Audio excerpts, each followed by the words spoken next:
Ever wonder how top podcasters grew their audience? Well, these tools are their secret weapon, and I use them every week. I've grown my own show to be in the top 50 on Apple Podcasts, and I'm going to share the 7 apps and services you can start using today to take your podcast to the next level. And more than half of them are free to use. The first one you should start using right away is episodes.fm. Everyone listens to podcasts in different apps, Apple Podcasts, Spotify, and YouTube. But if you want to reach everyone, now you're sharing individual links for every service. Well, episodes.fm fixes that, and it's completely free to use. You can search for your podcast here. This is pulling from the Apple Podcast Index, but you could also just paste your RSS feed.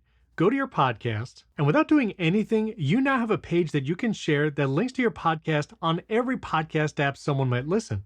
You can also go over to the Episodes tab, click an episode you want to share, and someone can listen to this episode right on this landing page. And now when you post a new episode, you can click these 3 dots, copy the link. So now you can share one link for every episode that goes to every podcast app. And it looks great on mobile. And when someone clicks a service like Spotify, they'll be taken right to that episode in the Spotify app or on the website. Number 2, a great way to keep track of your rankings in the top charts and see the latest reviews for your show is Pod Status. Now, this is a paid service. For solo podcasters, or if you only have a few shows, it's only $5 a month, and that's the plan I pay for. But the reason I use it is to encourage 5-star reviews in Apple Podcasts.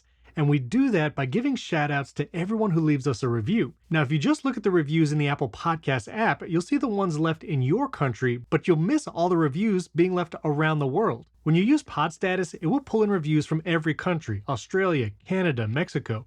And what we do on our show is give shout-outs in the first few minutes to anyone who leaves us a 5-star rating. But also we have a 5-star review from Mexico. Jer MSMZ says he loves the show. And even though we're not a huge show, that's encouraged over 300 ratings, and we're a 4.9-star podcast. We've had a couple people leave 1-star reviews. You can't please everybody. You can also see where your podcast ranks in Apple Podcast over time. We actually invited a special guest on an episode, and you can see that big jump in the rankings, which brought us all the way to the top 45 tech podcasts, is because that special guest drew an audience. And later in the video, I'm going to mention a service to help you find big guests for your podcast, so stay tuned. You can also get a daily or weekly email letting you know where you rank in every country, which then you can shout out countries at the top of your show and say you're in the top 100 in Canada. Number 3, and this is completely free to use, is Spotify for Creators. Now, even if you don't host your podcast in Spotify, you can still use many of the tools to add video to your episodes and even upload vertical videos to advertise your show. When people are scrolling in Spotify, either in the search or browse tabs, those vertical videos, clips of your show, will be shown to people who don't already follow your show, and that can be a great discovery mechanism for new audience members to find you. Now, here in Spotify, you do claim your podcast, and I have an entire video walking through that process. If you want to check that out, I'll link it above and down in the description. Here, you'll also see metrics of your podcast for Spotify, both plays and video views,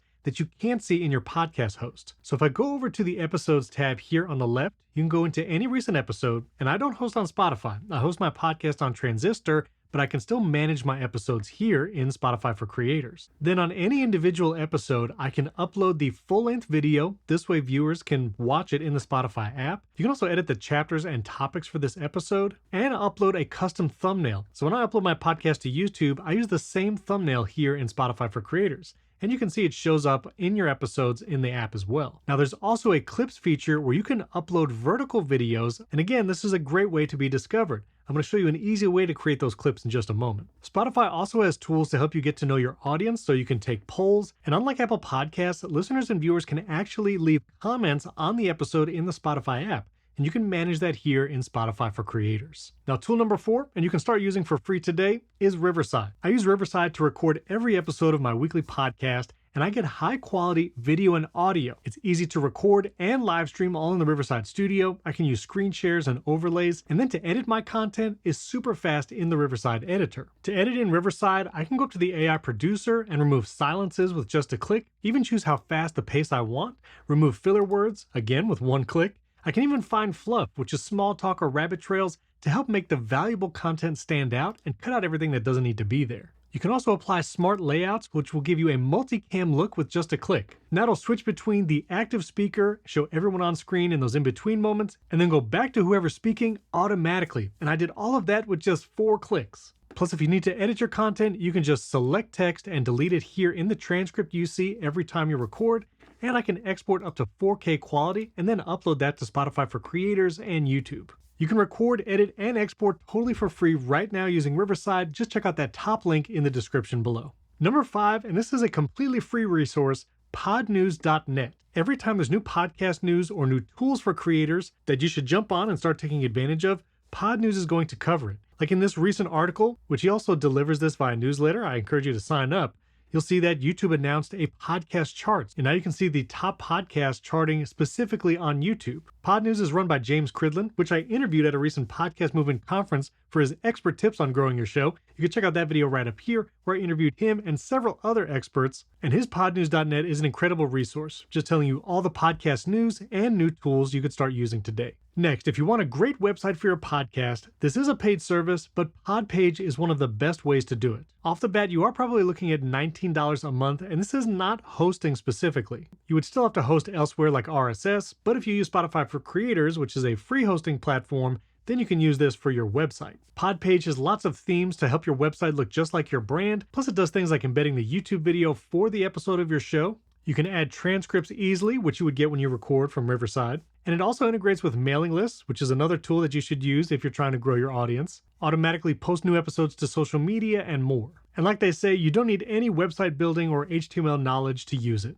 Now, before I get to number 7, which is going to help you find guests for your podcast, a huge marketing channel you need to be on is YouTube. After a year of publishing episodes weekly to our channel, we have over 2,000 subscribers, we can monetize our episodes, and we see about a third of our audience consuming episodes on YouTube. And we hear from people in our community that they enjoy watching the show. Plus, YouTube allows people to comment and you get more engagement from your viewers. And if you're going to be uploading the video to Spotify for Creators anyway, upload it to a YouTube channel as well. You can also set a playlist with your full episodes as a podcast, and now it's available in YouTube Music, and also post shorts. So we make clips using Riverside of every episode and post those shorts whenever we don't have a full episode publishing. And finally, number 7, if you're looking for guests or interviewees to be on your show, you should try Podmatch. Podmatch is a service that matches hosts with guests. You can create a profile and people can search for you in their database. You can even organize and track your interviews here in Podmatch.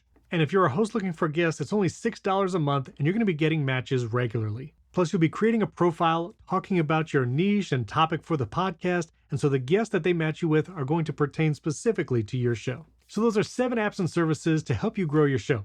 If I missed one or you have an app or service you love, let me know down in the comments. And don't forget to subscribe to the channel and hit that like button. Lots of resources here on the Riverside channel about monetizing your podcast, growing your audience, and more, which I'll leave a video right here about 5 ways to monetize your show even with smaller audiences.